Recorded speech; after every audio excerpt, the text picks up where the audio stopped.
नमस्कार दोस्तों, कैसे हैं आप लोग। जैसा कि आपको पता ही है कि क्रिप्टो करेंसी मार्केट अभी अपने रिकवरी के दौर से गुजर रही है। इस समय क्रिप्टो करेंसी मार्केट 4.89% अप में चल रहा है और हमारे मार्केट लीडर बिटकॉइन और इथेरियम दोनों ही प्लस में।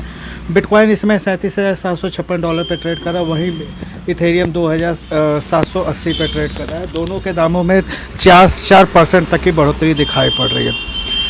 अब बात आज की डेट में बात यह है कि आखिर ओवरऑल बिटकॉइन क्या या किसी भी जो भी क्रिप्टो करेंसी सेक्टर है उसका फ्यूचर क्या होगा।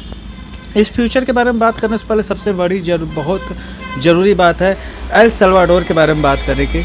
जैसा कि आपको पता ही होगा, जिनको नहीं पता उनको मैं बता दूं, एल सल्वाडोर एक ऐसी देश है जिसने बिटकॉइन को एज ए लीगल टेंडर अपने यहाँ घोषित किया हुआ है। लीगल टेंडर का मतलब ये हुआ कि वहाँ पे आप बिटकॉइन को लीगल टेंडर घोषित किया हुआ है एल सल्वाडोर ने। अब ये लीगल टेंडर क्या मतलब होता है। Legal tender in the sense अगर हम अपने भारत की बात करें तो हमारे यहाँ लीगल टेंडर के तौर पे रुपए को लिया जाता है। मतलब रुपए में हम किसी को भी पेमेंट करेंगे और क्या होता है वो पेमेंट स्वीकार भी करेगा। वैसे ही वहाँ पे भी डॉलर के अतिरिक्त बिटकॉइन में भी क्या होता है पेमेंट स्वीकार किया जा रहा है। लोग बिटकॉइन में पेमेंट कर रहे हैं और वहाँ के दुकानदार पेमेंट ले भी रहे हैं।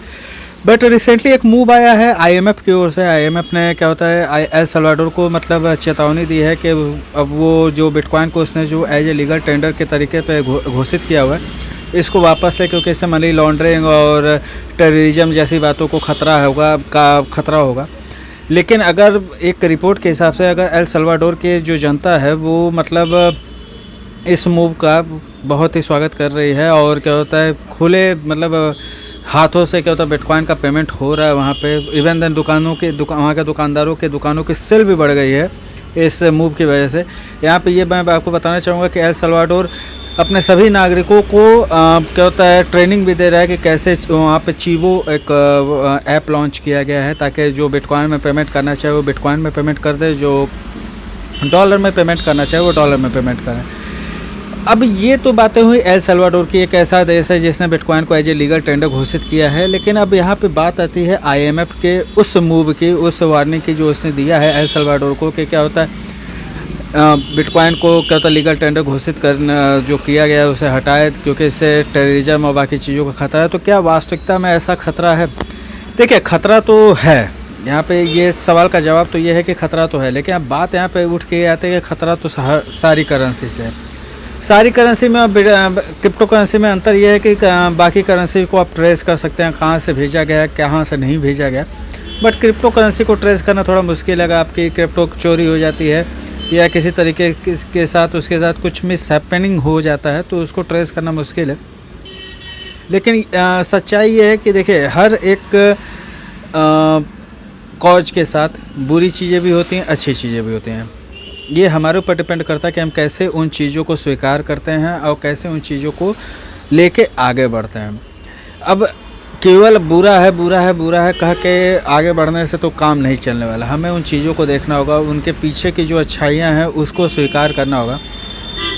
क्रिप्टो करेंसी एक बार के लिए मैं मान लेता हूँ कि क्या होता है चलिए बुरी है, लेकिन अगर दूसरे हिसाब में देखा जाए तो क्रिप्टो करेंसी बुरी नहीं है, क्योंकि क्रिप्टो करेंसी जिस टेक्नोलॉजी पे बेस है, ब्लॉकचेन जो है, उस ब्लॉकचेन का इस्तेमाल बहुत सारी चीज़ों के लिए किया जा सकता है। ग्रामीण क्षेत्रों में क्या होता है किसानों के मद्देनज़र किया जा सकता है। सरकार क्या होता है अपनी जो भी योजनाएं लाती हैं वो कैसे सुटेबल लोगों तक पहुँचे उसको लेके उसके लिए क्या होता है क्रिएट किया जा सकता है। उसके अलावा NFT, मेटावर्स, वेब 3.0 ऐसे बहुत सारे क्या होता है प्रोजेक्ट हैं जो ब्लॉकचेन पे डिपेंड है। अब ब्लॉकचेन पे ही डिपेंड क्रिप्टो करेंसी है। तो देखिए, हमारे ऊपर डिपेंड है कि कैसे हम क्रिप्टो करेंसी और बाकी चीज़ों को हैंडल करते हैं। अगर हम क्या होता है खुद अलर्ट नहीं रहेंगे तो चाहे हमारे पास क्रिप्टो करेंसी ना रहे, भले कोई भी क्रिप्टो करेंसी ना रहे, डॉलर ही रहे, रुपया रहे, लेकिन अगर हम अलर्ट नहीं रहेंगे तो वो भी हमसे कोई चुरा लेगा। तो बेहतर यही है कि आप जिस भी ट्रेड में हो, जिस भी इन्वेस्टमेंट में आपका विश्वास हो, चाहे आप क्रिप्टो करेंसी में इन्वेस्ट करते हो, चाहे आप शेयर मार्केट में इन्वेस्ट करते हो, चाहे आप गोल्ड में इन्वेस्ट करते हो या किसी भी तरीके की कमोडिटी में इन्वेस्ट करते हो, आपको अलर्ट रहना ही होगा। किसी भी तरीके के इन्वेस्टमेंट करने के पहले आपको खुद रिसर्च करनी होगी। किसी के कहने पे आपको रिसर्च क्या होता है किसी भी पर्टिकुलर इन्वेस्टमेंट ऑप्शन में इन्वेस्ट नहीं करना है।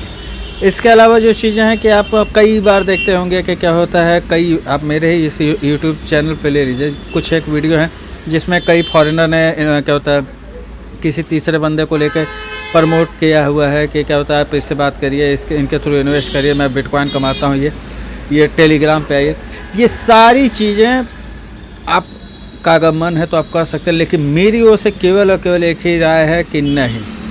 देखिए, कोई फ्री में आपको बिटकॉइन क्यों देगा, कोई फ्री में आपको डॉलर क्यों देगा, कोई फ्री में आपको इथेरियम या कुछ भी क्यों देगा। आज का दौर ऐसा है कि कोई फ्री में आपको पानी ना दे, ये तो बहुत बड़ी चीज़ हो गई। तो इसीलिए अलर्ट रहिए, सतर्क रहिए और अलर्ट के साथ साथ ही आगे बढ़िए, अपनी रिसर्च करिए। आप ये देखिए कि आप जिस भी ऑप्शन में इन्वेस्ट करने जा रहे हैं क्या वो आपके इन्वेस्टमेंट के लायक है। इसके अलावा उस इन्वेस्टमेंट ऑप्शन का रिस्क फैक्टर क्या है, आपका रिस्क फैक्टर क्या है, आप जो इन्वेस्टमेंट करने जा रहे हैं वो मतलब किस तरीके का इन्वेस्टमेंट है, कौन सा पैसा आप लगा रहे हैं, अपने रिटायरमेंट के लिए लगा रहे हैं कि बच्चों की शादी का जो पैसा वो लगा रहे हैं। क्योंकि क्रिप्टो करेंसी मार्केट इस मामले में मैं कहूँगा कि बहुत ही ज़्यादा वोलाटाइल है। इस 1 महीने के ड्यूरिंग में ही कई करोड़पति कंगालपति बन गए। तो इसीलिए पूरी रिसर्च के साथ ही क्रिप्टो करेंसी मार्केट में इन्वेस्ट करिए। वोलाटाइल है, इस चीज़ को मैं भी मानता हूँ। लास्ट में मैं आपसे यही कहूँगा कि पूरी रिसर्च के साथ किसी ट्रस्टेड प्लेटफॉर्म के थ्रू ही क्रिप्टो करेंसी मार्केट में इन्वेस्ट करिएगा। मैं यहाँ पे किसी प्लेटफॉर्म को प्रमोट नहीं कर रहा हूँ, बट आप वजीरएक्स, CoinDCX, CoinSwitchCubeर को देख सकते हैं क्योंकि इनके ऊपर भरोसा किया जा सकता है, आपका पैसा सिक्योर रहेगा। इवन CoinDCX में तो आपका पैसा काफ़ी ज़्यादा सिक्योर होता है, $10 लाख तक का इनके पास इंश्योरेंस है। ये अपने वेबसाइट पर इन्होंने लिखा भी हुआ है। जो भी चीज़ें हैं आपको अपनी रिसर्च के साथ अपनी सहूलियत के हिसाब से ही इन्वेस्ट करिएगा। कैसा लगा आपको वीडियो, कमेंट बॉक्स में कमेंट करके जरूर बताएगा। वीडियो अच्छा लगा तब भी, नहीं अच्छा लगा भी कमेंट जरूर करिएगा, आपका कमेंट बहुत ज़रूरी है। आप चैनल तभी सब्सक्राइब करिए जब आपको मेरे वीडियोज़ अच्छे लगे, मुझसे कुछ वैल्यूएबल जानकारी मिले। लेकिन अगर आपको इससे कुछ वैल्यूएबल जानकारी मिली तो प्लीज़ मेरे चैनल को सब्सक्राइब जरूर करिएगा और अपने दोस्तों के साथ शेयर भी जरूर करिएगा। मिलता हूँ आपसे अगली बार ऐसा ही धमाकेदार वीडियो में, तब तक के लिए गुड बाय।